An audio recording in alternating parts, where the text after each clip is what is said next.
Coming up next, I'll tell you how to keep your childhood from sabotaging your career, and we'll talk about the importance of a hobby. We'll take your calls and your chats, and it starts right now.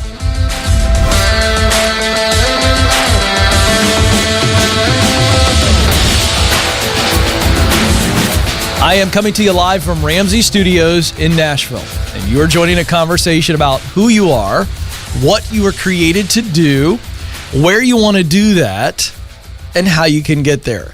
It's about your work, because your work is a huge part of your life. We don't believe that you work to live, to pay the bills. We believe here that you live to work. You were created to contribute. You've got something to offer that somebody needs. And so we want to help you get clear on what that is so that you can show up and do it. And living this way will lead to the end of your journey being filled with reminiscing, not regretting. So if that's appealing to you, you're in the right place. 844-747-2577 is the phone number. 844-747-2577. Right there on the screen. Some of you need to call in today. It's Friday. How'd you do this week? What do you need to be thinking about and doing over the weekend? We're going to talk about some of those things in today's program. We'll also get to your chats. Go ahead and send those chat questions in now so that we can get to those here on the old laptop. So I saw a very important article, and I think it's as important for me as it is for you. In fact, it stepped on my toes big time in a very, very good way. Forbes put out an article recently by a guy named Rob Asgar, and I think this is really, really good. And he basically opens up the article by saying, the personal ghosts, basically from the pain and trauma of our childhood, some less severe, others very, very severe.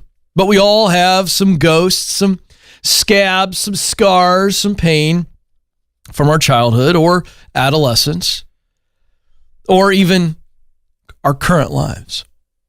And he basically goes on to say that this can haunt us in the workplace, and he's absolutely right. That what happens is when we have some pain and some trauma, that we essentially, as Freud proved, the idea of transference, Freud realized, the great psychologist, that many of his patients would fall in love with him because they were essentially transferring other roles of people in their life that they love dearly onto him. And so the idea of that has the negative side, of course, as well in the workplace. And so you're bringing in pain, unresolved pain is the key here, and you're bringing it into the workplace, and you are essentially transferring feelings towards people you work with. Joanne Weidman is cited in this article. She is a marriage and family therapist in Pasadena. I'm going to read what she said because this is so important. She said, someone with a trauma history who has not done the work to develop insight and healing from that can easily be triggered in work situations, but be inclined to blame others for the incident. This can be a part of why people get a reputation for being hard to work with. This can obviously prevent promotion. Ding, ding, ding. That's why I'm bringing this up. Some of you may not have gotten promoted, or you don't have much of a chance of being promoted because you've got some unresolved pain from your personal life, and it is going to follow you into the workplace. And you may not even be aware of the source, or maybe you are aware of the source, but you don't find yourself being aware of how that makes you act with your leader and your coworkers. Weidman goes on to say, if you're playing out your dad stuff on your boss, but your boss is playing out his ex-wife stuff with you, and neither one of you have insight into this gets complicated. Hello, yikes, right? How many of you, listen, wherever you're watching the show right now, you're listening, how many of you, this is stepping on your toes? It's really important. So what do we need to do? Got to get some level of counseling and insight into this stuff.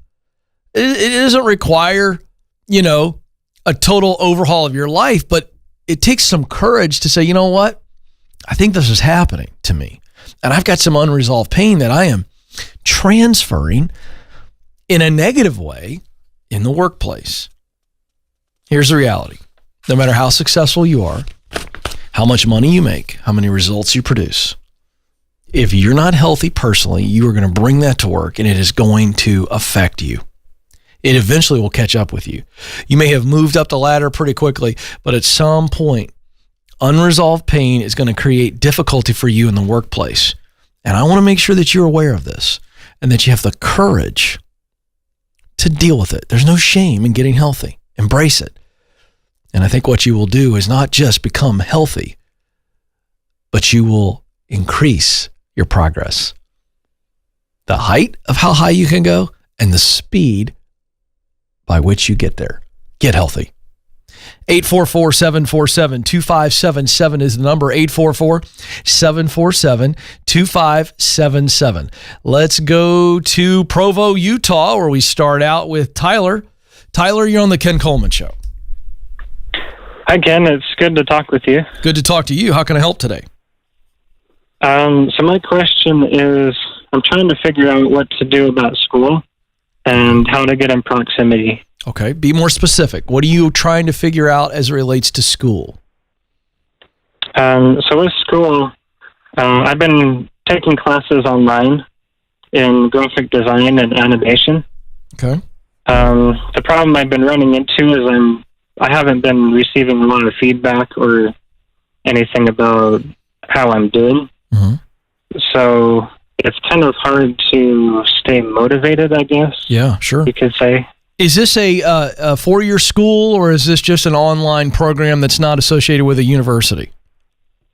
It's a community college or state college. Okay, and your professor is not giving you any feedback? Not really. It's kind of hard online trying to get feedback back and forth. Yeah, I get it. But I mean, let's be honest.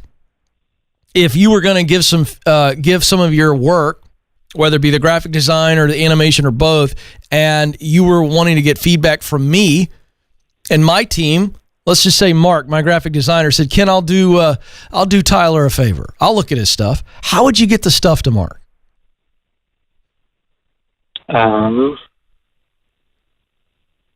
Don't overthink this. This is not a difficult answer. Tyler, how would you send us that animation or the graphic design so that Mark could look at it and give you feedback? How would you send it to him here in Nashville? How'd you get it? How would you get it to him?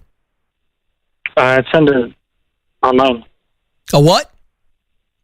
Send it online. Right.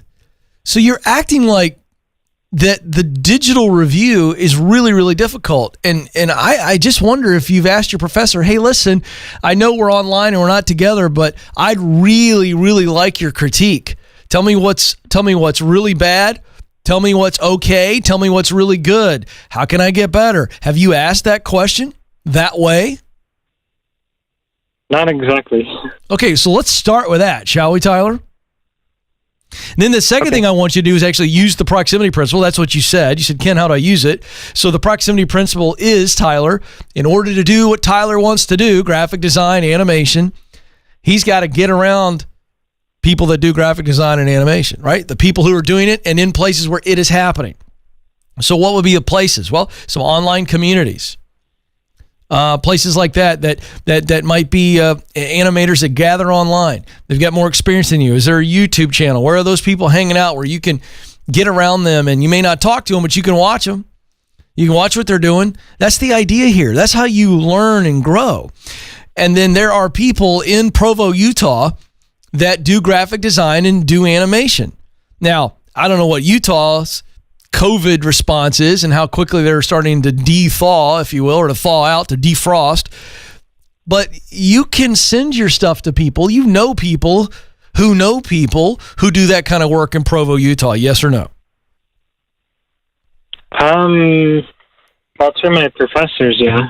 Not just your professors. I'm saying you're telling me you don't know anybody on an acquaintance or a close personal friend level who doesn't know somebody that is in some type of graphic design in Provo, Utah? I just don't believe that. You just haven't looked hard enough, because I know you haven't looked hard enough because you haven't even asked your professor to give you some really strong feedback. Open the door for criticism. Trust me, the professor will step up. So Tyler, I'm saying all this to say you haven't asked for feedback, and you're allowing your fear of asking for feedback, or you're allowing your doubt that maybe you don't have what it takes to keep you from getting feedback. Isn't that really what's happening? Yeah, I'd say so. That's exactly what's happening, Tyler. And I'm not getting on you. I just want to expose what's really going on. And let me just also encourage you, Tyler. Asking for someone to critique your work is not easy, even for me. It's not easy. It's necessary, but it's not easy. Why? The sting of criticism, whether positive or negative, is obviously not fun. But it's not about fun, Tyler. You desperately need an injection of confidence. And the only way you're going to get it is getting some feedback. So, Tyler, please do what I told you to do, and do it right away, and do it often, and do it consistently. You're going to win. 844-747-2577. Submit your chat questions now. We'll get to those in just a few moments after we talk with Wayne. Wayne is on the line in Port Richey, Florida. Wayne, you're on the Ken Coleman Show. Hello? Hello, Wayne. You're on the Ken Coleman Show. How you doing, Ken? I am living the dream, sir. What's going on with you? I actually have two questions. All right. Number one. I was laid off March 23rd because of the virus. Yep. I filed for unemployment. I moved to Florida last June. Okay. All right. They said I was ineligible because they went back. The first time I filed all the way back to like October of 2018. Yeah. All right. I had to file again. I hadn't received any money. I've been out of work for a month and a half. Hadn't received any letters in the mail. They just saying I'm pending. Now, if I do go back to work, would the state of Florida still owe me for the whole time I've been off work? That's a good question. My answer is I'm not exactly sure because I'm not familiar with Florida state unemployment law. You could probably research that, but the issue is, does it really matter that much? You know, we're talking about a month and a half, right? Or are you saying you're trying to collect since at the time you've been in Florida? I'm just wanting to collect the time I've been off. Yeah, a month and a half. Yeah. Yeah, I wish I knew the answer, and I don't want to say anything that's irresponsible, Wayne, because I'm not familiar with Florida's laws on that. My guess is that if you go to work tomorrow and then they kind of send you your claim, I don't think they're going to pay you for that time, because if they've not actually filed your unemployment case, and I know there's a big backlog, I've read this in the news, so assuming that media report is correct, my guess would be that you wouldn't get the money. And I just don't think it matters that much. So because here's the deal, Wayne, you want to work, man. And so we're not going to worry about back unemployment payments. I know it's unfortunate, but I just wouldn't spend a whole lot of time on that. If the answer's no, I wouldn't even spend more than 2 seconds. So what's your second question? Okay. My second question is, the guy that laid me off got a small business stimulus loan from the government. Yep. To keep me working. He actually called me about 3 weeks ago and said he was going to cut me a check. Okay. He's not cut me a check. He's not calling me back to work. He avoids my phone calls. Does he owe me any money if he got the loan from the government to keep me working? By the letter of the law, as I understand it, in order to receive the PPP loan, you have to use the money to bring people back to work. If in fact they laid you off due to COVID. Now, I'll bet there's a loophole in that. If he says, well, I didn't lay him off because of COVID, I laid him off for something else. I don't know, but I certainly would look into that. What's the check he was going to cut you? Your 3 weeks of being laid off? I mean, I want to know more what that agreement was. He just called me up and said he was going to cut me a 40-hour check. Because he asked me, was I doing all right? I got my unemployment, and I told him no. And the time to come for him to cut me that check, I asked him, I had called him. I called him like 2 weeks straight, and he would just ignore my calls. Yeah, you know what I do? What kind of business is it? It's an electrical company out of Oldsmar, Florida. Yeah, I'd show up. I think I'd walk in there, when he's in the office. I think I'd show up, but I would not have a bad attitude. I would not have a confrontational posture. I'd show up and go, hey, man, listen, I'm just following up because times are tough. And I haven't been able to get a call back from you, and I don't want to bug you, but you said you were going to cut me a check. You got the PPP loan. Is that going to happen? Be as humble as you can.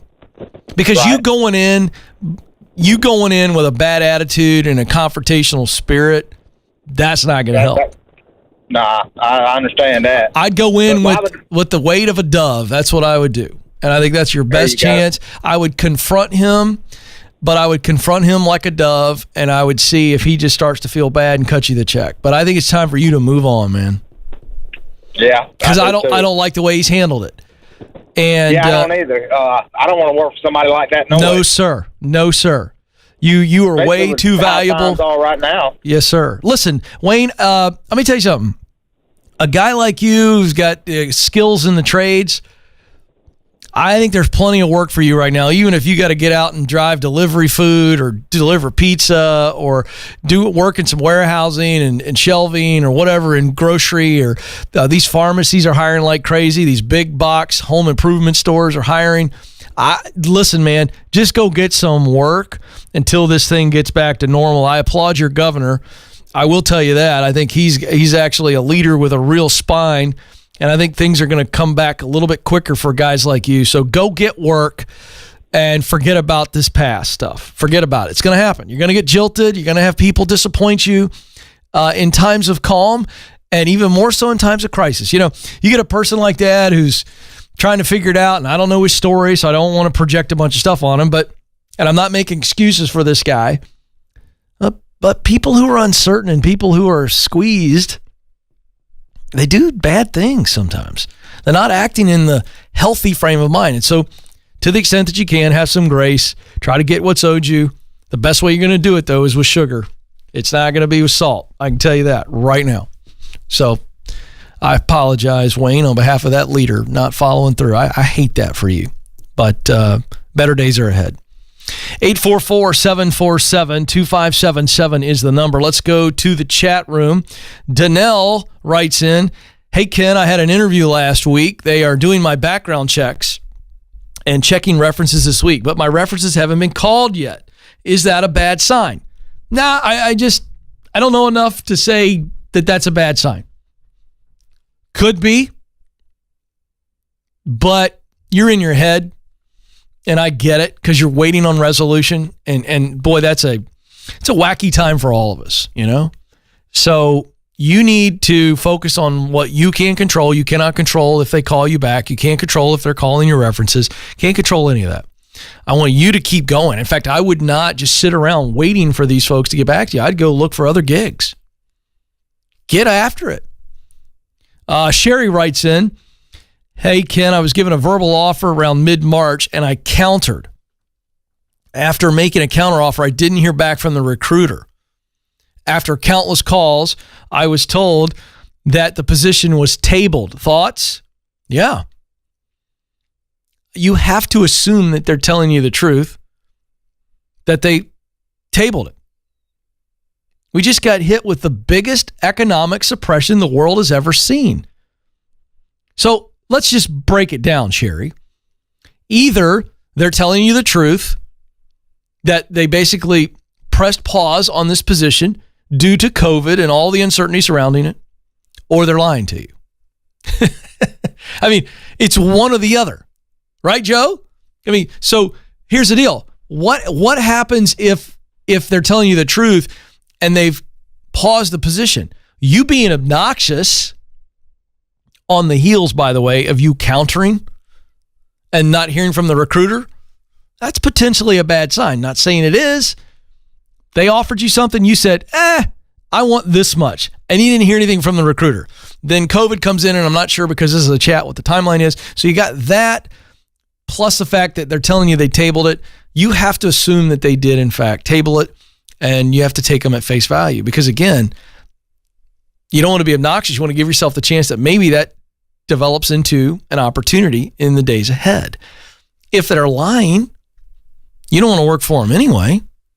So you just got to kind of say, I'm moving on to other things. If I hear back from them, bonus. That's how you respond to that. 844-747-2577. Lisa writes in, hey, Ken, I want to be a college advisor for underprivileged kids, but I can't afford to take the classes that I need. How do I find a way to do my passion without the education? Well, there's two answers to this. There is the idea of it being almost a pure passion play. It's not a professional play, so it could be a ministry for you if you look at it that way, or just, this is just me giving back. And I begin to find these underprivileged kids. By the way you write this, I think you kind of know where those folks are in your area, and you just start loving on them and go, hey, I'm going to come along. This is just something I'm passionate about, and I'm going to give my time and expertise to try to get you all prepared. And maybe you get some support from nonprofits in the area or parachurch or churches or whatever. Or you actually dive into this a little bit more and go, who are the organizations that are helping these kids get prepared for the next step in my area? Let's just do some good old-fashioned research and see who's doing it. And if you can find some people that are doing it, you go to them and go, listen, I want to help. This is a massive passion for me. I really want to help. How can I help? And you look for opportunities to help until you get to a position that you can afford the classes. Which leads me to really the third scenario. It's okay for you. It's not going to feel great at times, Lisa. I can speak to this. But it's okay for you to press pause and go, I know exactly what I want to do. I know why I want to do it, which you do, by the way. And you just go, look, I can't afford it now, but I can later. What do I need to do now to be able to step into the next? Well, that means go make some money, Lisa, and save a good portion of that money so that you can afford to take the classes necessary to get you qualified to do what you want to do. So, Lisa, maybe that's the best strategy. And I think it might be. I can't do it now. Ken, I want to do it now. I want to do it now. I get it. Joe Hankins sitting about 12 feet from me. He knows how bad I wanted to have a national radio show. But Joe, tell the nice people at home, do you get a national radio show if you're not an already existing celebrity with tons of connections? Or do you have to start out doing local radio? Joe, tell them. You have to start out trying to do local radio. Oh, good. You went a step further. I like that. Yeah. It's presumable, Joe, that even if I paid WDUN, which I did to get on, if I was really awful, they might go, hey, listen. They would. That spot, we got to give that to somebody else. Yeah, sorry. They're going to pay more. Yeah, so in this case, Lisa, I think it's about getting the income, saving the money out of that income, press pause, and then get to it. You got this. You're clear. That's stage one. You're clear. Stage two is getting qualified. Well, guess what? You can't get qualified until you get the money to be able to do it, but you can get there. And keep your eye on the prize while you're taking those classes, while you're working that third job or second job or whatever. You're driving an Uber late at night and you're going, what am I doing here? The answer is, I'm getting prepared. I'm getting prepared to help the people that I desperately want to help. Such a powerful shift. Oh, I can't believe I'm working the graveyard shift. Why am I here? Because you're getting prepared. You're getting prepared. You're doing what you have to so that you can do what you want to. 844-747-2577, 844-747-2577. So I want to teach on the importance of a hobby all the time. But really now in this wacky time that we live in, where uncertainty rules the day, why is a hobby so important? Why do I want to teach on this for just a couple of minutes? Because I think many of us fail to see the value in the purposeful distraction. In other words, a hobby. Ken, I got 3 kids. I'm working 2 jobs. I can't afford a hobby. Well, let's look at a hobby as a intentional distraction that allows you to step out of all of those roles for a small amount of time, consistently, and refresh your head and your heart. That's essentially what we're talking about.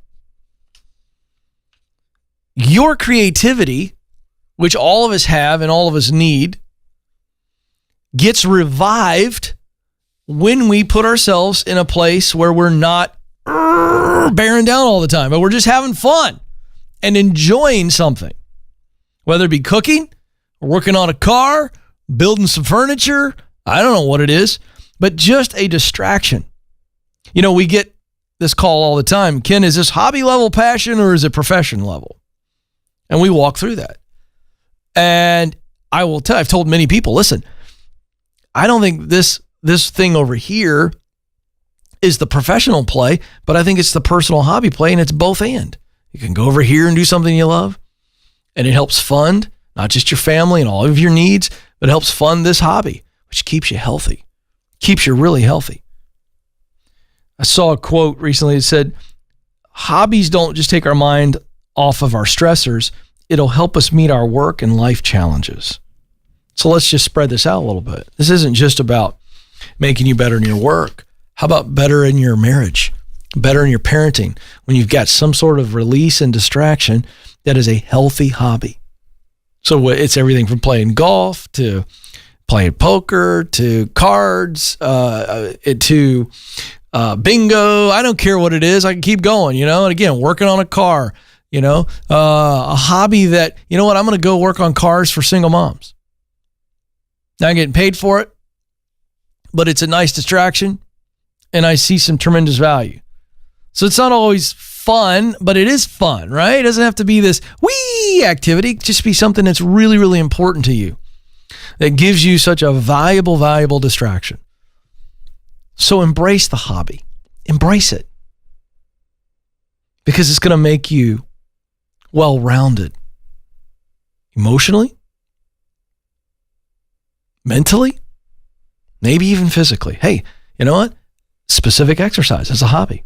It'll really refresh you, allow you to recreate yourself. You know, when you break down the word recreation, it really is to recreate yourself.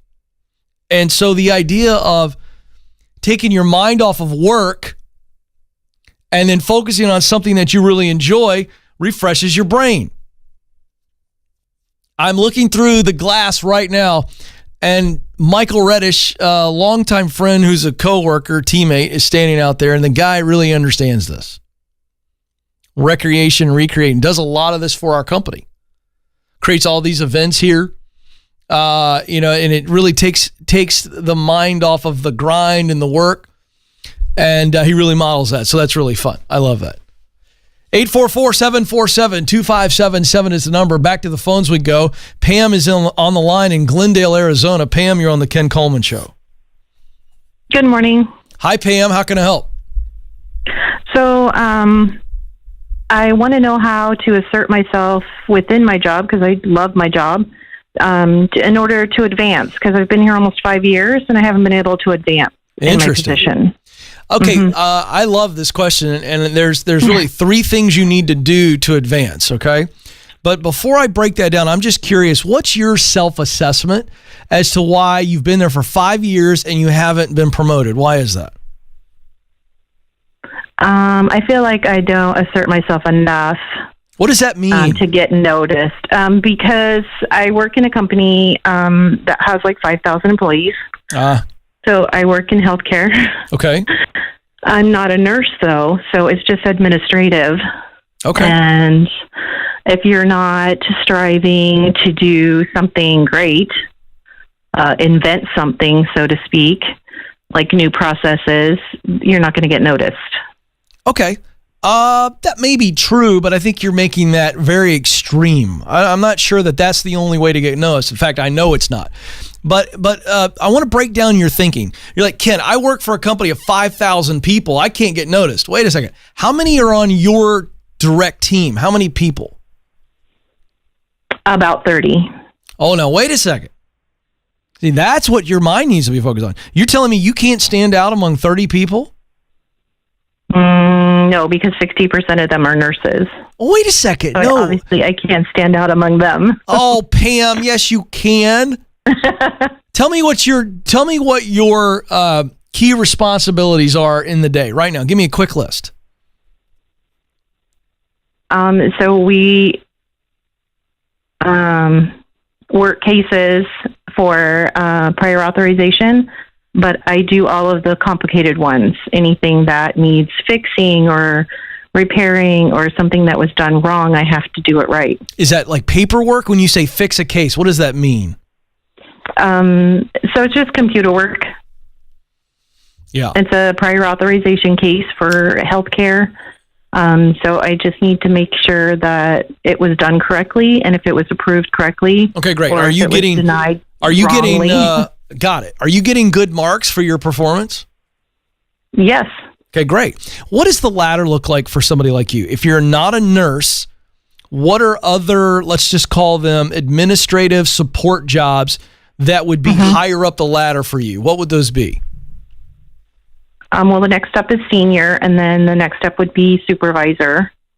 I can be a supervisor for non-clinical staff. Okay, and so you want to know how to stand out. Yes. Okay. Would you, by the way, before I go into this, would you want to move to the senior level and then up to the supervisor level? Yes. Okay, great. Do you work with somebody right now do you work closely with the people that are in those roles? I do, but they never seem to have time to meet with me on this issue. Have you asked them to meet with you on how you can grow? I have, on a weekly basis. Oh no! What do they say? Give me the typical response. I get no response. That's the problem. Hold on a second. Hold on.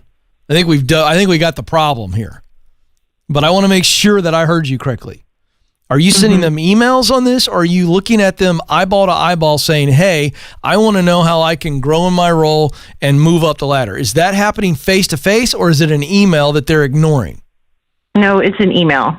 And they're literally not responding. I work from home. Oh, you work from home too. Yes.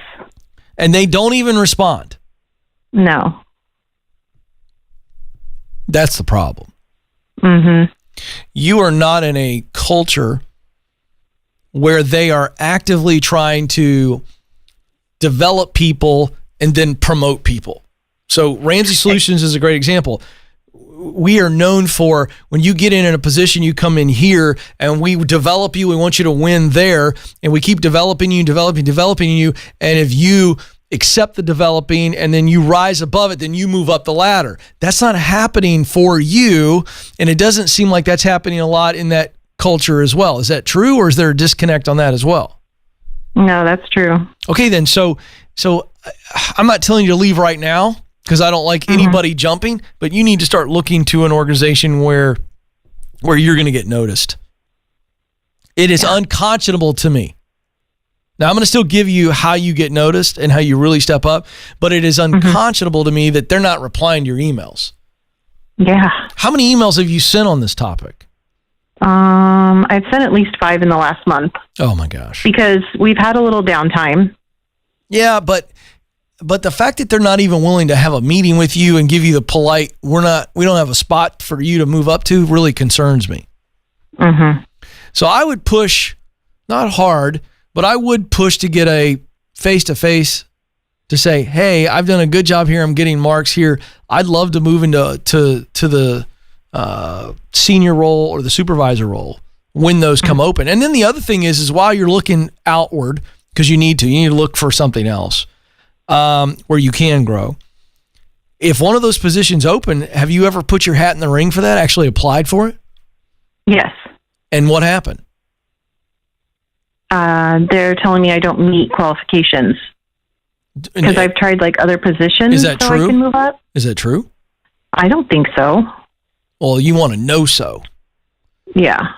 So if you can say, you know what, Ken, I know that I had the qualifications. They're just saying that something's going on, and you need to get out of there when you can, when you have something to step into. Okay, let me give you real quick. Here's the 3 things that you do to always advance. Okay.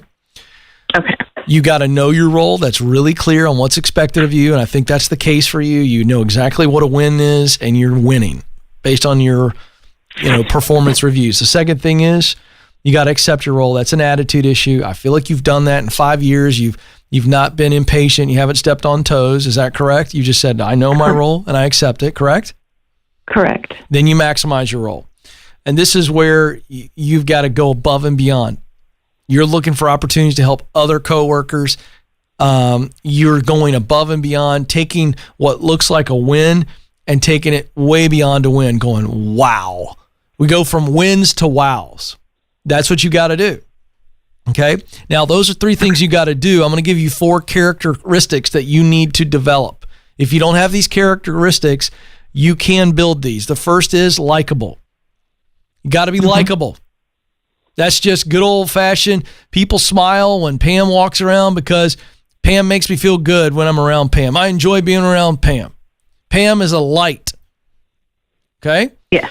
All right? Okay. Okay, good. Now, the second quality is not only are you likable, you want to be coachable. Here's how I define coachable. Coachable is a person who receives correction when you do something wrong and the leader's got to talk to you about something or whatever it is, whether it be technical or personal. When you receive correction, you receive it really, really well. Phenomenal attitude. Not defensive, but you soak it up like a sponge. You receive it well. You receive correction, and then you receive instruction well. So there's a difference. Instruction is, hey, we've got to learn a new thing, or some new training, and you've got a great attitude about it, and you dive in, and you're an A student. All right, so the third quality is we want to be reliable. So we're likable. We're coachable. The third is we're reliable. We can count on Pam in every aspect. She's on time. She's early. She delivers the deadlines. She says she's going to help. She helps. You understand what reliable means. And then the final characteristic is be honorable. This is integrity. You're an honorable person. And I think you are. But those are the things that if you're in a healthy culture, knowing your role, clarity, accepting your role, attitude, maximizing your role, effort, be likable, be coachable, be reliable, be honorable. Those are things you do, and those are things you become. That right there, guaranteed recipe to be promoted with the giant asterisk in a healthy culture. And if you're doing those things, Pam, which I think you are, and you're not getting promoted, it is a sign that you are not in a healthy culture. You are not valued the way you should be valued, and you need to find some other place to go. All right, folks, real quick, I want to make sure you know we had a massive response yesterday to our Get Hired live stream event entitled Get Hired. It's coming next Thursday, May 21st, 7 p.m. Central, 8 Eastern. It's only $10, but we got some ticket tiers, and people are going crazy. We got some really cool ticket tiers, a $25 tier, a $100 tier. If you want some coaching from our HR team to really get you ready so that you can stand out. Super excited. The response was unbelievable. Good news, we can't sell out because it's an online live stream event right here from the atrium at Ramsey Solutions. So again, go to kencoleman.com/events, kencoleman.com/events. Get your ticket for you or for your friends or for your family. They need to get hired. This event, the proven plan to help you get the job you want. May 21st, live, 7 p.m. Central, 8 Eastern, kencoleman.com/events. Tickets, just general admission tickets, only $10. We're trying to lower the bar here, folks. That's your COVID special right there.